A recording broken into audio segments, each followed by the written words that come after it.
Hello guys, welcome to our YouTube channel tourist couple বিডিতে আপনাদেরকে আরও একবার স্বাগতম। তো আজকে চলে এলাম 300 ফিটে।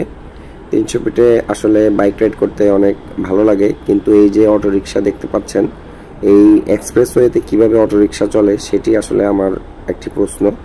আইনশৃঙ্খলা বাহিনী এবং যারা রয়েছেন তারা কেন এই অটোরিকশাকে মেইন রোড থেকে সার্ভিস লেনে কেন নামিয়ে দেয় না, এবং তাদেরকে শুধুমাত্র সার্ভিস লেনে চলাচলের অনুমতি যদি দিত তাহলে আমার মনে হয় যে 300 ফিটে অ্যাক্সিডেন্ট বা অন্যান্য যে সমস্যাগুলো সেগুলো অনেকটাই কমে যেত। তো আমি এসেছি 300 ফিটে আজকে, কিন্তু এখানে গাড়ির বাইকের যে গতি, আসলে কিছু চাপড়ি রাইডার এখানে এমনভাবে রাইড করে বাইক, আসলে সে কারণে আসলে অনেকেরই বিভিন্ন ধরনের সমস্যা হয়ে থাকে এবং সাউন্ড পলিউশন হয়ে থাকে, মানুষের কানে প্রবলেম হয়ে থাকে, এবং বাচ্চাদের জন্য এটি আসলে খুবই মারাত্মক যে সাউন্ড করে থাকে তারা। তো আজকে ওয়েদারটা খুবই সুন্দর, বাট একটু রোদ থাকার কারণে একটু হট ওয়েদার, অর্থাৎ একটু গরম লাগছে। তো আমরা যাচ্ছি আসলে 300 ফিটে একটু ঘুরবো এবং হাঁসের মাংস খাবো এবং ছিটে রুটি দিয়ে।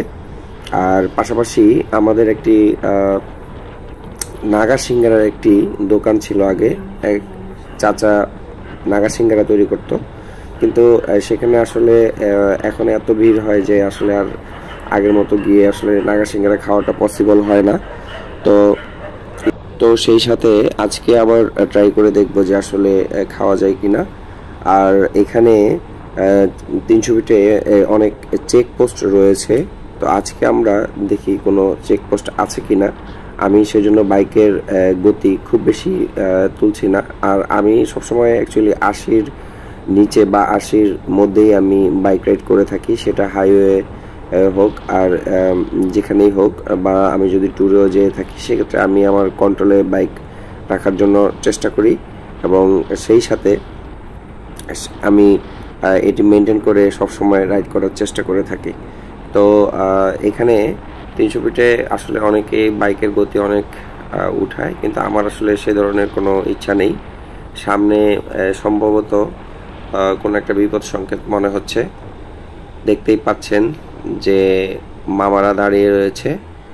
যাই হোক, আমার গতি কম ছিল, যার কারণে আমার কোনো ধরনের সমস্যা হয়নি, এবং আমার সামনের প্রাইভেট কারটিও স্লো গতিতেই গিয়েছে। তো আসলে স্পিডিং করলে যে কোনো টাইমেই আপনি বিপদে পড়তে পারেন, সেটি আজকেও একবার প্রমাণিত হয়ে গেল। আমি সামনে দিয়েই গিয়েছি, কিন্তু আসলে আমাকে কোনো ধরনের প্রবলেম করেনি বা দাঁড়াতে বলেনি, কারণ আমি আমার লিমিটের মধ্যেই বাইক রাইড করেছি।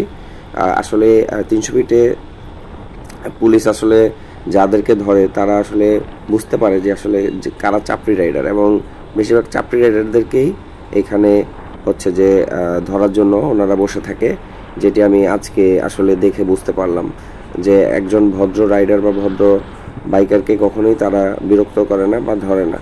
তো সেটি আমি আপনাদের মাঝে তুলে ধরলাম। তো আপনারা সবাই সবসময় সাবধানে বাইক রাইড করবেন এবং গতি কন্ট্রোলে রাখবেন।